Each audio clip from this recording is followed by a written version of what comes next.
அம்மா அம்மா கொஞ்சம் சீக்கிரம் வாங்க. நாங்க 2 பேரும் வெயில்ல போயிட்டு வந்தோம்மா, ஒரே கிறக்கமா இருக்குது. கொஞ்சம் சோறு போட்டு கொண்டுட்டு வாங்க. சோறா? இன்னார்த்திக்கா? நேரங்காலம் பார்க்கணுமா? ராகு காலம் எமகண்டம் பார்த்து சோறு போடுவாங்க. எப்படின்னு சாப்பாடு போடுறதுக்கு நல்ல நேரம் பார்க்கணும் மாட்டிருக்குது. பாத்துங்க, இப்ப நமக்கே இப்படின்னா அப்பா நிலைமையில யோசிச்சு பாருங்க. மோசம்தான் அப்பா நிலைமை. அப்பா திட்டுறதுல கொஞ்சம் கூட இது இல்ல. நம்ம இது பாவம் நினைச்சோம், கடைசியில பார்த்தாதான் தெரியுது யாரு பாவம். 2 பேரும் சாப்பிடுங்க.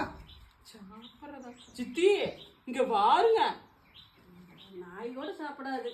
மனுஷன் தீப்பானா இத? அதனாலதானே சாமி உங்களுக்கு கொண்டாந்து உங்க 2 பேருக்கு. இல்லைன்னா நான் கம்மன் வீட்டுக்குள்ளேயே வச்சிருந்திருப்பேன். சொல்லிடலாம்ல. அம்மா ஒண்ணும் இல்லம்மா, சும்மா பிள்ளைய கைவிட்டு அப்படி குழப்பிருச்சு. அதனாலதான் அப்புறம் உங்களுக்கு கொண்டாந்து கொடுத்தேன். பிள்ளை கைவிட்டு வளர்க்கணுது எங்களுக்கு. அதனால என்ன? உழப்புன சோற எங்களுக்கு கொண்டு கொடுத்து குடிக்க சொல்றீங்க? ஏப்ப அதனால என்ன? பாவம் இந்த வெயில களைச்சு போய் வந்திருக்கிறாங்கன்னு கொண்டாந்து கொடுத்தா பச்சை தண்ணி கொடுத்தா அவனுக்கு புத்தி சொன்னா அறிவு நானும் இருக்கு. அப்புறம் உங்களுக்கு போய் புத்தி சொன்னா கொண்டாந்து கொடுக்குறேன். நீங்களே வச்சு குடிங்க. புத்தி சேர்ப்பாளர் நாங்க பச்சை தண்ணியை குடிச்சிட்டு போறோம். ஆளப்பா.